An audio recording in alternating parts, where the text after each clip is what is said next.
அன்பின் உறைவிடமாக விளங்கியவர் இயேசுபிரான். எதிரிகள் அவரை சிலுவையில் அறைந்து இம்சித்த போது கூட தாங்கள் செய்வது இன்னதென்று தெரியாமல் செய்கிறார்கள், பிதாவே அவர்களை மன்னியும் என்று கூறியவர் இயேசுபிரான். இறை நம்பிக்கை உள்ளவர்களுக்கு அதிசயம் ஏற்படும். நம்பிக்கையை இழப்பவர்கள் வாழ்க்கையில் வெற்றி பெறவே முடியாது.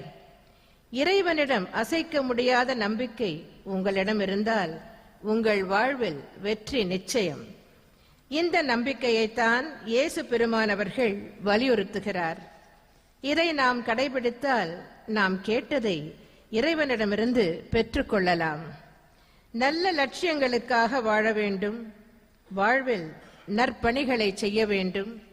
அதற்காகத்தான் இறைவன் நமக்கு மனித பிறவியை அளித்திருக்கிறான். அன்பு கூறுவதும் இயேசு கிறிஸ்துவை விசுவாசிப்பதும் எவ்வளவு முக்கியமானதோ அதேபோல் மற்றவர்களுக்காக மன்றாடி ஜெபிப்பதும் முக்கியமானது என்கிறார் ஆண்ட்ரூ முரே.